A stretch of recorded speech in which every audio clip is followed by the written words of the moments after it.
Hi, I'm Matthew. I realize I haven't really posted any new blasters on this channel for a while, so without any further ado, this is my newest blaster, the Orb Weaver. It was originally designed to sort of be a more ergonomic, brushless, and computer-controlled with cycle control nemesis, and the Percy came out and sort of did part of that, but this is still fills a much better role for me than the Percy does.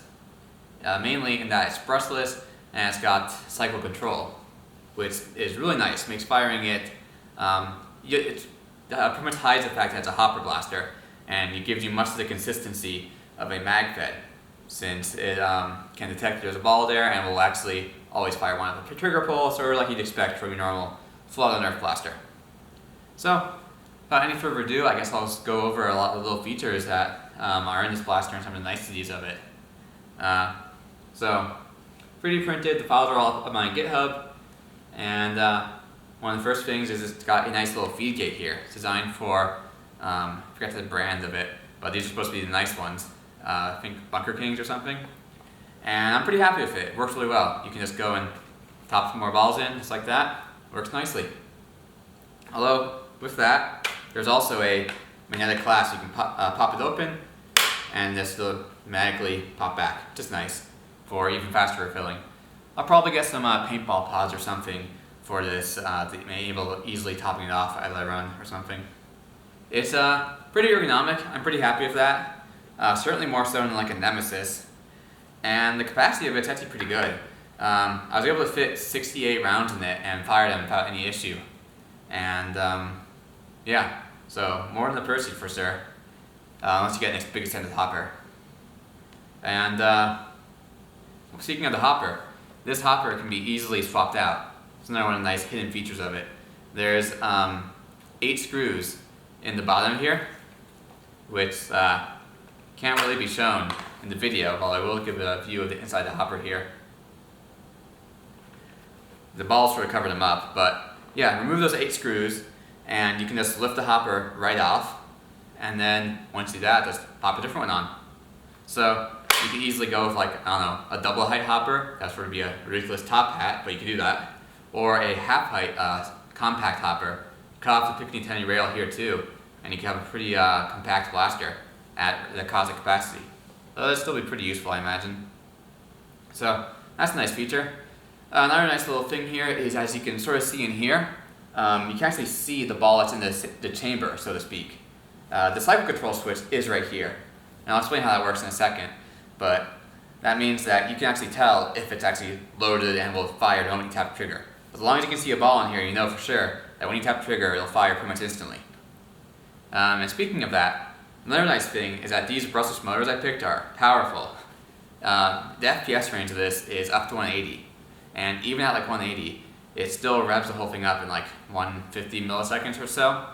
165 FPS, it only took 150 milliseconds on the tail end to rev, and at like 120 FPS it'll rev in normally like under 130 milliseconds, which is pretty impressive, especially for rival with these big wheels. And these are pretty big and inertia heavy wheels, but these motors take care of them nicely. Although on my testing pack here, it was not so lucky.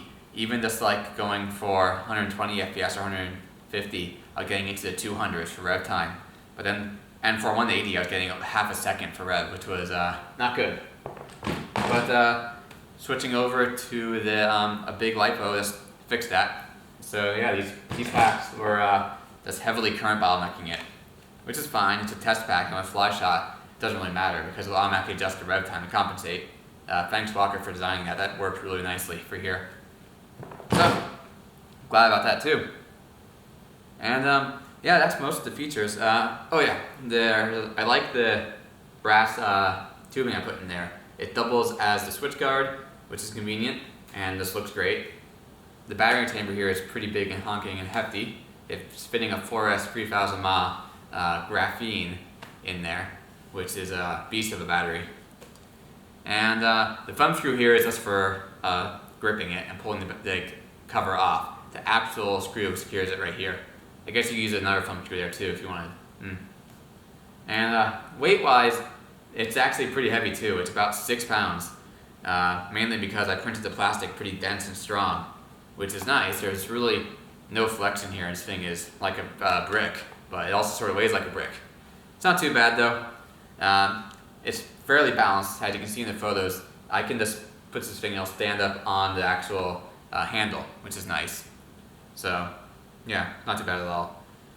The trigger here, people say these triggers look flimsy, but if you actually pull against the thing, you actually can pull it all the way up to the handle and it won't break. It'll just flex, in my experience. So I'm not too worried about it breaking. I'm also just not the kind of player to go hard in the triggers anyway, so I'm not too worried about that. And I like the design of it and how it looks. So yeah.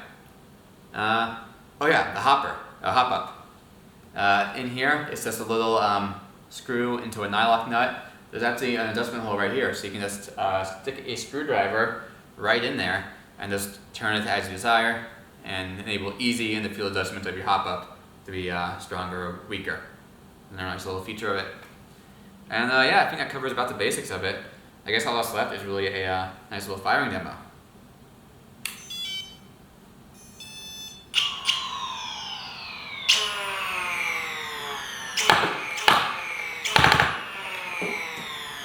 So yeah, that's that. Hope you like it, and I hope someone builds this. This is a lot of work, but definitely a fun blaster to have, and it's definitely probably going to be my new HPZ blaster.